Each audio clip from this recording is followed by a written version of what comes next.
Great. What's the new journalist's name? Kate. Welcome, Kate. Wow, Yeah, see? Well, good morning, everybody. So glad to have you here today.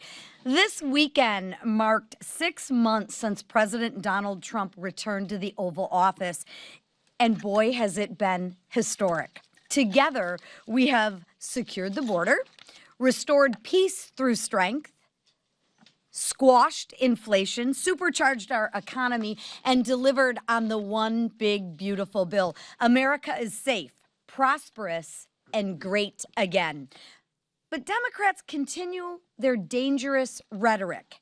That is endangering law enforcement agents. I mean, an officer gets shot by an illegal alien in New York. Do you think that's a coincidence? Because I don't. It's their policies, it's their rhetoric. You know, my question is, did their policies lead to this rhetoric and all this rhetoric lead to this attack? Ask yourself that. I'll let you be the judge of that. Do you think their policies and their rhetoric hurt law enforcement agents or help them? Just ponder on that for a minute. This week, House Republicans will return home for our annual work period. And during this work period, we are going to work with our members to take our message coast to coast, and we're going to make sure that we have the Democrats own their message, because we all know they like to weasel out of their message.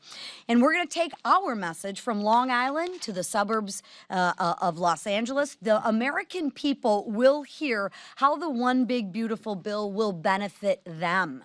We are going to correct the truth with the other half of the truth, because all Democrats have right now is fear-mongering. They have no plan, no vision, and no leader. I'm planning to be in my district this week to speak with Michiganders, but I'm also going to be traveling with some of our frontline members from Pennsylvania to New Jersey. We will visit actual manufacturing facilities where the workers, the American taxpayer, will benefit from the one big beautiful bill, and we'll be having conversations with that. I'm sure along the way we're going to stop at a few restaurants, maybe get some takeout, where their staff or delivery drivers will enjoy the benefits of no tax on tips. The bottom line is this: the impact of the one big beautiful bill will be felt positively everywhere, and working families, their bottom lines will be increased. Imagine how Democrat district visits are going to go. That's if they stay in their own districts. But remind the Democrats voted against securing the border. Remember that? They said, Biden said, we can't do that. No, we just needed a president who actually could do that. So remind the Democrats that it's the Republicans who are actually unleashing American energy. You know, putting money back into our economy, making us energy independent again, expanding the child tax credit. And I hear all that fear-mongering about, oh, the rural hospitals are going to shut down. We actually created a rural hospital fund that can actually, the monies go to these hospitals. They don't have all this bureaucracy in between. Wow, that's a solution for a change, but you won't hear the Democrats talk about that. Generational investments. We made generational investments in our national security. No tax on overtime, no tax on tips. Every single Democrat voted to kill millions of jobs. Give federal benefits to those who never should receive those benefits before. Remember, the Democrats are making sure that Medicaid is not there for the people who need it most by allowing the waste, the fraud, the abuse to actually continue and to give it to illegals over Americans who need it more than anything. And take those $1,000 of paychecks from hardworking Americans. Remember, they voted to increase every single working family's tax rate. I'm so sick and tired of hearing, oh my gosh, it's a tax rate for the rich. No, it's not. Think about this. This is a fact, and I'm curious if you've asked any of the Democrats this. They voted to raise a taxpayer's income who makes $48,000, which would be in the 12% tax bracket. They voted to raise the tax bracket from 12% to 25% on 40, if you make $48,000. I don't know, any of you think $48,000, is that a tax break for the rich? A tax incentive for the rich? No, you're taking money from working class families. Make the Democrats own. Ask them why they voted for the biggest tax increase in history. Ask them why. I don't think these meetings are going to go very well. Now, I hope the Democrats are home and the local press will hold them accountable, and to explain why they voted to kill American jobs, especially when they're already somebody who voted no, but notice every Democrat takes the dough. It's ridiculous, and we will continue to bring these fallacies to life. We will continue to correct the truth with the other half of the truth, and the fear-mongering from the Democrats has got to stop. Now, to talk about this and the importance of the One Big Beautiful Bill for people in her district with me is Congresswoman Jen Kiggans. Thank you.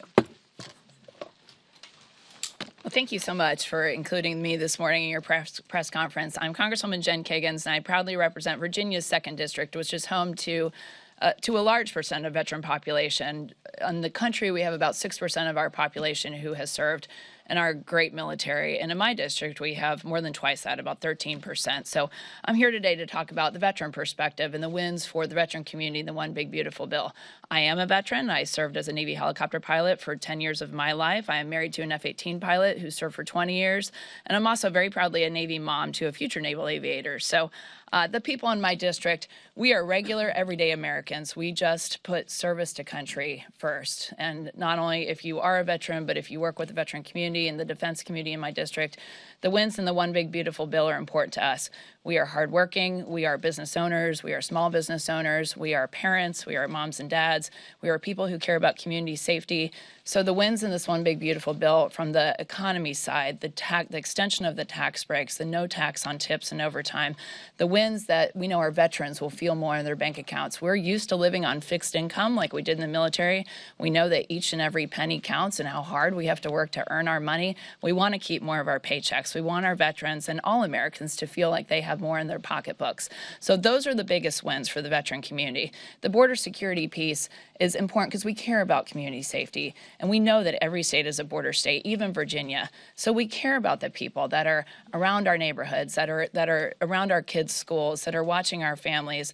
That community safety piece is important, and knowing that we have a secure border, knowing that we're not letting people from the terrorist watch list, that you know, as veterans we have concerns about who is in our country, who is here to do us harm.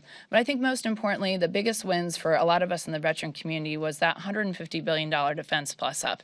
So many of us joined and signed up to serve again in our great military for our great country because of the chaotic withdrawal in Afghanistan. We saw weakness on the world stage.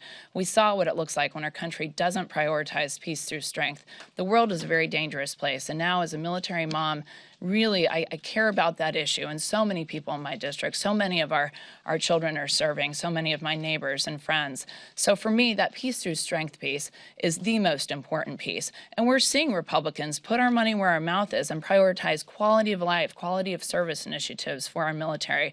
We're seeing next generation strike fighter funding. We're seeing money for 16 more ships being built. There's $9 billion for quality of life, $29 billion for shipbuilding, $16 billion for shipyards and depot, which we know are in need of repair, $9 billion for air superiority. We need to prioritize this peace through strength part, and that's what this One Big Beautiful Bill does. During the Biden administration, we had defense spending at an all-time low. We know that in times of our greatest peace, defense spending is about 5 to 6%. President Trump has not only agreed to do that for our country and for our military, but also he's encouraging our allies to do that, and we're seeing them get on board with that too. So I can't just emphasize enough the importance of prioritizing defense spending and what this big, beautiful bill does for that. You know, as Republicans and as veterans who care about how much money we have, we also want to make sure that we are not wasting money. And the programs, the reforms that we've put in place for Medicaid is important. We know that we want to keep that program for people who need it the most. We have plenty of veterans who are disabled, who are Medicaid recipients. I want to make sure that program is there for them. So the reforms we put in place are so important. But it's certainly a privilege to be able to represent, again, a district that has one of the largest veteran populations. These are great wins for the American public, great wins for the veteran community, and I'm very proud to be a part of this effort. Thank you so much. Great job, Jen. Over the weekend in New York City, an off-duty Customs and Border Protection officer was shot in the face during an attempted robbery by two illegal aliens. These two criminals were allowed into our country by the Biden administration, where they both have gone on to commit multiple crimes. Assault, kidnapping, larceny, and now attempted murder make up their rap sheet. Senseless, dangerous sanctuary policies put these criminals back on the streets after their numerous arrests, enabling them to wreak havoc on innocent Americans. The damage done by the Biden administration's deliberate open border policies cannot be understated. We are still feeling the consequences of it today. But President Trump, DH Secretary Noem, and Border Czar Tom Homan are turning the tide. In my state of Minnesota, ICE arrests of illegal aliens have doubled since President Trump took office.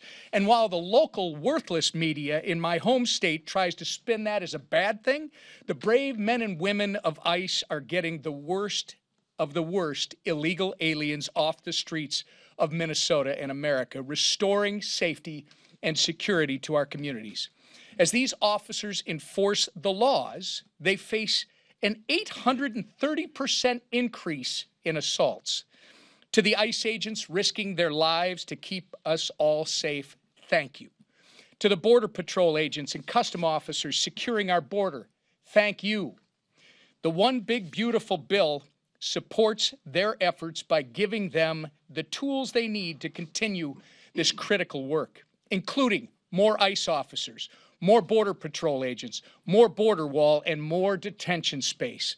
These resources strengthen and make permanent the great success that President Trump has already had securing the border and deporting criminal illegal aliens. The One Big Beautiful Bill delivers historic border security wins. It delivers historic border security wins, and we're all safer for it. With that, the Majority Leader. Thank you, Whip. Well, it's been a very busy first 6 months working with the Trump administration to deliver critical wins for hardworking families across America, to deliver wins on those issues that we all ran on, the things we said we would do if we got a Republican White House, Republican Senate, and Republican House. And of course, the One Big Beautiful Bill really is the epitome of so many of those victories, but that's not all we've done. The president has already signed or has on his desk 31 different bills that have been passed by the House and Senate on the desk of the president, almost all of which have been signed into law. After today, maybe all 31 will have been signed into law to continue delivering and getting our country back on track, reversing the damage that was done by Joe Biden in 4 years. What the Democrats did working with Joe Biden, not just to increase inflation, increase interest rates, to increase regulations and rules that stifled the ability for small businesses to grow. We've been working hard to reverse all of that. And while we are celebrating all of these wins, we are not tired of winning. And the American people aren't either. That's why this week we still have more bills on the House floor, but we also have a lot of work being done in our committees. The Appropriations Committee this week is taking up 3 more appropriations bills in full committee. Tom Cole and his members have been doing an incredible job of getting their bills out of committee. The House has already passed over 60% of all government funding over to the Senate. And this week, we're going to see something that hasn't happened in years. The United States Senate is finally taking up a House appropriations bill. That should be something that's always going on in Congress, where you see the House and Senate doing their jobs together. But Chuck Schumer, for years, refused to participate in a normal appropriations process because he wanted shutdowns. He wanted chaos. It's one of the reasons the Democrats lost the Senate, is because the American people didn't want that dysfunction. And John Thune promised there would be a new day in the United States Senate, and Leader Thune is delivering on that. And one of those commitments he made is that we would have a normal working appropriations process, and they're actually doing that this week, moving the Milcon VA appropriations bill and continuing to move more of the bills that we're sending over from the House. And so as the American people see Washington working for them for a change, we're also going to be going during this district work period and explaining to the American people what's been in a lot of those bills, because the Democrats have been lying over and over and over again about tax cuts for billionaires. They're talking about hospitals closing. Everybody in America is going to die, according to every Democrat. And of course, when the American people look at what's in those bills, they're going, wait a minute. You know, the waiter and waitress in America who averages $32,000 a year is going to get about $1,700 more in their pockets. That's real money for working people. And every Democrat voted no. You know, so while they're going back home and explaining and lying about the bills, we're going to start panning out across the country, telling the truth about what really is happening in the economy for working families. And we're proud of that. We're not done delivering, but I think it's important that we take some time to talk about what we've already done and delivered as we continue to move more bills. Like I said, a lot of work being done this week in committees. Energy and Commerce has taken up the NIL bill. You're seeing Judiciary focus on that report. It's been covered pretty well, but I think there's a lot more to the story about the Russian collusion hoax that started under President Obama, and some of those facts are finally starting to come out. You know, it's interesting to see Democrats want to talk about Jeffrey Epstein all of a sudden. For 4 years, Democrats hid and covered up the Epstein files. They did. They had it for 4 years. And Trump's in the courts right now trying to get a lot of that information unsealed so the American public can see it. But we're going to continue pushing for that transparency. Our committees are going to keep working to deliver more results for American families. That's what we've been doing. That's what we're going to continue to do, while Democrats just vote no. They hide, they lie, they try to talk about what they would do if they were in power. But of course, everybody knows what they did when they were in power. They moved a far-left socialist agenda. They're about to elect as their new party leader a socialist Marxist mayor of New York City. And half the Democrats, they all want to meet him and take selfies with him, and yet they're not sure if they're going to endorse him or not. But the bottom line is that's where their party has moved, in Washington, in New York. But that's not where America is. Republicans are delivering for Americans, for hardworking families, all across the political spectrum. And that's why this economy is finally starting to move in the right direction. Our speaker, who's never slowed down, who's never accepted failure as an option, the man who continues to work and is so patient, listen to our members, and then ultimately delivering with President Trump on this great agenda, is our Speaker, Mike Johnson. Thank this leadership team and all of you. Good morning. Thank you. Representative Kagan's doing an extraordinary job for Virginia and our military families and all of the issues she works so hard on. Thank you for all that hard work. I tell you what, it's been an exciting 6 months. Sunday, as you all probably know, marked the first 6 months of the Trump presidency, the second term. The 47th president has had an incredible run. We're on a winning streak. America's hot again. We're bringing back strength and prosperity and capitalizing and delivering on all the campaign promises that President Trump made on the campaign trail and that all Republicans did by extension. We're really proud of that. And I tell you what, history is going to record this to be one of the most consequential, extraordinary first 6 months of any administration ever, because we have unified government. The voters in this country gave Republicans the chance to turn this mess around, and we are. So we have the White House and the Senate and the House, and we're using it effectively every single day. And here in the House, we've kept pace with President Trump's extraordinary momentum. He never sleeps, and so we don't get to either. We've been codifying his executive orders at a record pace. We're cementing America First policies into law. We're enacting the full scale of the Trump administration's agenda, with the passage, of course, of the One Big Beautiful Bill, sort of a capstone of the first 6 months. And we've accomplished so much in just that time period. And I think the key is we've done that with unity. As you all have noticed, it's very deliberate. We work very closely, hand in hand, the Senate and House Republicans, as one united team. That's kind of an innovation in Washington, but a very important one. And we've demonstrated that that unity is how we deliver. There's no majority in the history of this body that can wield power unless it stands together. And so I work really hard, we all do, this leadership team does every day, to keep everybody rowing in the same direction. This morning at our weekly conference meeting, we discussed the upcoming schedule, given the Democrats' endless efforts to politicize the Epstein controversy and that whole investigation. I want to be clear about this. There's a reason behind what we are doing here. We have a responsibility, actually a dual responsibility here, okay? I've been on record very clearly that publicly and privately, they talk about this. We want maximum transparency. We also understand the other part of that duty is that we have to protect innocent victims, okay? We have to do both things at the same time. What do we mean by that? Look, involved in the Epstein evil, okay, which is what it was. Let's call it what it was. There are innocent victims of those unspeakable sex crimes, okay? Some of them were minors, some of them were not. When the Epstein records are turned over to the public, which we must do as quickly as possible, we have to also be very judicious and careful about protecting the innocent. I think everybody in the country should understand the necessity of that. It is the standard. I used to be a litigator. It's the standard in the court of law and the courts. It's the standard in law enforcement. Anyone who's served in law enforcement understands the necessity of that. It is the standard with government agencies. We protect the innocent. So we cannot be careless in an open release like that. You have to be very careful. The president himself has said that he wants maximum transparency and all credible evidence to be turned over to the American public so that everyone can make their own decisions. We're owed that. And we want any individual who has been involved in any way in the Epstein evils to be brought to justice as quickly as possible. And the law should be brought down upon their head. We're unequivocal about that, okay? We have to make sure that the credible evidence is revealed, and we're doing that. The president has made a request to the courts in the grand jury testimony and the files there, for example.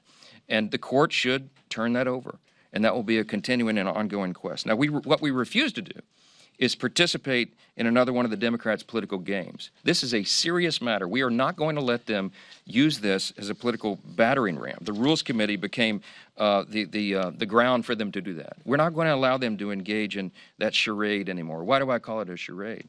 Because the Democrats are trying to play gotcha politics right now when, as the leader just pointed out, they don't have any moral high ground on this at all. They controlled the Department of Justice for the last 4 years. Has anyone forgotten? They had all these files the entire time. They sat on everything Epstein related for 4 long years while President Biden was in office. You could draw your own conclusions as to why, but we've been intellectually consistent the entire time. And I want to say this about my colleagues Ro Khanna and Jim McGovern and Hakeem Jeffries and so many others. They've tweeted about Epstein countless times in the last 2 weeks, but go back and look at their social media accounts, we have, and their public comments. They had exactly 0 posts on the subject for the last 4 years of the Biden administration. Interesting, isn't it? We all understand that the America First agenda and the American people are best served by putting an end to the Democrats' sideshows. And that's what we're doing by not allowing the Rules Committee to continue with that nonsense this week. As was noted, we've got tons of very important work going on here. The leader just gave you a small sampling of it. But we're done being lectured on transparency by the same party that orchestrated one of the most shameless, dangerous political cover-ups in the history of this country or any government on the face of planet Earth. If the Democrats want to talk transparency, I'm happy to rewind the tape. 366 days ago, President Joe Biden was unceremoniously forced off the Democrat ticket. Everybody knows why. Even after millions of Americans had already cast their primary votes for him, the self-proclaimed party of democracy threw out their nominee, the sitting president of the United States, for his disastrous debate performance. On the debate stage, President Biden revealed to the American people what Democrats in Congress spent 4 long years trying to hide, that the President of the United States of America was in rapid mental decline and unable to continue serving as the leader of the free world. I'm going to say that again. The man holding the most powerful office on the face of the earth, who we now know was being propped up by his staff and Democrats in Congress, was in rapid mental decline. It was as shocking as it was dangerous, and they all participated in it. Nearly every single one of the Democrats who shamelessly attempted to pull the wool over our eyes still holds office today. You ought to be chasing them down the hallways asking for their responses on that. We released a 14-minute long video yesterday with just a small sample of the countless receipts of the Democrats at every level spending this fantastical lie to the American people. I encourage every reporter in this room to go watch that. You ought to use the clips and you ought to go ask them about it. And remember that the same Democrats who lied to us for years are now trying to convince you they stand for transparency. They participated in one of the greatest political scandals in all of history, and the House Republicans are not going to allow this to be whitewashed from the historical record. We'll continue to investigate and shine light on those who perpetrated this and provide answers directly to the American people. Now, President Biden's mental condition was poor, but his legacy of achievement in office was even worse. And I've said many times, after those 4 years of Biden and Harris, every single area of public policy was in a disastrous state. In Congress and the White House, we've been hard at work from day one of this Congress, day one of the Trump administration, trying to undo all that damage of the last 4 years. And we're laying the foundation for what will make our country safer, stronger, and more prosperous than ever before. The American people gave President Trump a clear mandate to enact his America First agenda, and Republicans answered the call. To date, we've enacted 50 of the president's executive orders, from reining in bureaucratic waste, fraud, and abuse, to passing common sense legislation, to delivering our once-in-a-generation legislative victories through the One Big Beautiful Bill. Let me give you a quick summary. Americans asked for secure borders and safer communities, and Republicans delivered the largest investment in border security and interior enforcement on record. And with the Halt Fentanyl Act and the Lake and Riley Act, we're making sure American communities are safe from deadly drugs and illegal aliens that have taken far too many lives. The American people asked us for bigger paychecks and more affordable gas and groceries, and we delivered on that too. We delivered the largest working and middle-class tax cut in the history of the United States. And we've torn down Biden-era regulations like the California EV mandate that was just madness, and worked against working families and American energy dominance.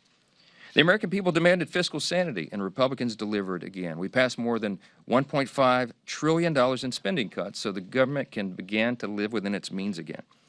All of this is real, positive change for American families, the kind that they are going to directly feel in their bank accounts, they're going to see it in their neighborhoods, and they're going to count on it for years to come. Any of these individual feats as standalone bills would have been considered historic achievements by any Republican Congress. And we got them all done, all together, in one big, beautiful bill. And the more the American people hear about that bill, the more they like it. There was a Harvard Harris poll that recently surveyed the individual titles, the individual pieces of the big bill. And they found that 17 of the 21 major proposals polled had a majority of support. That's including things like reducing federal spending and imposing common sense work requirements on public assistance. But while the American people continue to learn about the bill, they'll also begin to feel its positive effects because we did this on a very aggressive timetable. As you all know, we put it on an ambitious timeline to be delivered. Many in this room said it wouldn't succeed. You wrote about it. I read all that. That's fine. We said we needed 6 weeks to craft our House budget resolution, and we passed it in February. We said we'd pass our House version of the One Big Beautiful Bill by Memorial Day, and we beat that deadline by 4 days. We said we'd pass it through both chambers and get it to the President's desk for signature by July 4th. And what happened? We had a big, beautiful signing ceremony at the White House on Independence Day. It was a historic day, and it's a testament to what this House Republican Conference can accomplish when we remain united and working towards a common goal. Last thought here, on closing note, this is the last leadership press conference before we enter the August district work period. Around here, people call it the August recess. It is not that, okay? So I know that lots of people in the press corps are going to be able to enjoy some downtime with friends and families, and we commend you for that, but House Republicans aren't going to get to participate in all that stuff because this month of August is not a vacation. This is arguably the most important work month on our calendar. Why? Because our members go home, they connect with their constituents in person, they host roundtables with local businesses and organizations, they meet with community stakeholders and local officials, really, really important components of the job. And frankly, they need to cut through the false and misleading claims about the One Big Beautiful Bill from the media and the Democrats. As I mentioned, the more people know, the more they greatly favor the bill that we passed. And House Republicans are going to spend the month highlighting how it will positively impact our districts and our communities. With that, I'll take a few questions. Mr. Speaker. Chad. Good morning. You say yesterday that you were in lockstep with the administration on the Epstein files, but it doesn't seem that you're in lockstep with all of your House Republicans. Thomas Massey just saying in the past hours that this is going to come back and bite Republicans. What do you say to those schisms inside your conference here? I say Thomas Massey is the one trying to bite Republicans, okay? I'm not quite certain what his strategy is. But it's just not him. I mean, otherwise you guys wouldn't be calling off the week tomorrow. You'd be able to put your rules on the floor. I understand the issue with the Democrats. Yeah, no, I just explained why. We're not going to play political games with this. We've all been very clear and transparent. The House Rules Resolution sets a good standard and requires all credible evidence to be released, and that's exactly where the White House is. There's no, as I've said many times over the last, as I've said many times, there's no daylight between the White House and the House. You have to allow the legislation to ripen, and you also have to allow the administration the space to do what it is doing. The president has said clearly, and he has now ordered his DOJ to do what it is we've all needed DOJ to do for years now, and that is to get everything released. So they're in the process of that. There's no purpose for Congress to push an administration to do something that they're already doing. And so this is for political games. I'm very resolute on this. We can both call for full transparency and also protect victims. And if you run roughshod or you do it too quickly, that's not what happens. But I'm convinced that the DOJ is going to do their job, the administration is going to do their job, and we'll do our job. And so we'll see to it. Yes, ma'am. Thank you, Mr. Speaker. Just to follow up on that, I know before when you were asked whether or not you would back Mr. Massey for re-election, you didn't give a direct answer. He had some harsh things to say about your leadership yesterday related to the Epstein files. Have you made up your mind whether or not you would support him or back him against your parents' So as the leader of my party, I lead the incumbent protection program. Okay, that's my job. I go all around the country. I travel endlessly, incessantly. I have to raise over $300 million to do that, and we want everybody to come back. And some people, I try to protect them from themselves, you know. They kick and scream and bite their own colleagues. Some people seem to enjoy trying to inflict political pain on their own teammates. I'm not going to address anybody individually, but I'll tell you that some here are much more frustrating than others. There's a small, tiny handful, but one in particular who's given me lots of consternation. I don't understand Thomas Massey's motivation. I really don't. I don't know how his mind works. I don't know what he's thinking. Thomas Massey could have brought his discharge petition any time over the last 4.5 years. Over the last 4 years of the Biden administration, he could have done that at any time. And now he's clamoring as if there's some sort of timeline on it. It's interesting to me that he chose the election of President Trump to bring this, to team up with the Democrats and bring this discharge petition. So do I have some concern about that? I do. But you know, in me and my way, I try to follow Ronald Reagan's 11th commandment, never speak evil of another Republican. My gosh, it's hard to do sometimes around here. I also try to follow the scripture. You know, it says, bless those who persecute you. So let me just say about Thomas Massey, could you just accept my Southern, bless his heart? Okay, I don't know what else to say about it. We're for maximum transparency. We're engaging in that right now, and we don't need political games. Yes, ma'am. Over here. Yes. Wait. I was pointing to her. Go ahead. Sorry. So health insurance companies are requesting 15% premium increases for next year. They're citing the expiration of the Obamacare subsidies. Are Republicans thinking about this? Is there any possibility that they would look at extending those subsidies or any other things to decrease health insurance? I think that goes to the end of the calendar year, so we'll have discussion about the issue later, but it hasn't come up yet. I mean, but it's on the radar. Back row, yes. Two questions. First is, did the president or anyone in the administration ask you to delay the resolution until after recess? No, but I, as you all know, I speak to the president multiple times a day on a typical day, often, always. And what I know about the president's heart on this is that he agrees with everything I've said here today. He wants maximum transparency, but he's also very insistent that we do not subject people who have already been victims of unspeakable crimes to further public scrutiny. And it would be a very dangerous thing to put those people's names out or to do a release of information in a way that is haphazard where they could be easily unmasked. And so you have to be very careful about how you do that. I think we have a moral responsibility to do that. We have a moral responsibility to expose the evil of Epstein and everybody was involved in that. Absolutely. And we're resolved to do it. But we also have an equal moral responsibility to protect the innocent. And that is a fine needle to thread. And we could all give ourselves easy political cover and come out and do something in a haphazard fashion, but I would not be able to sleep at night because I know our legal responsibility. I understand what the legal standard is, but more than that, the moral standard, okay? So we're going to do this, and we're going to do it expeditiously. We're going to do it the right way. What is popular isn't always right, and what is right isn't always popular. I had an 8th grade teacher tell me that one time. I carried it with me my whole life. We're going to do the right thing here. And the American people at the end will see that we did that in the right way and on the right timetable. Yes, sir. Wait, hold on, wait a second. What'd you say? Wait, did she say it? She did earlier. Wait, come up here. I didn't hear. You gotta say it loud. Stand right here and tell them. Tell them. Last question. Last question. Yes. Yes. Thank you. Wait, over here under the clock. Yes, sir. Yes, sir. Yes, sir. So I'm just wondering, No, behind you, right here. Sorry. Go ahead. Thank you so much, Mr. Speaker. Russia is still bombing Ukraine, and a lot of Ukrainian civilian people are still dying.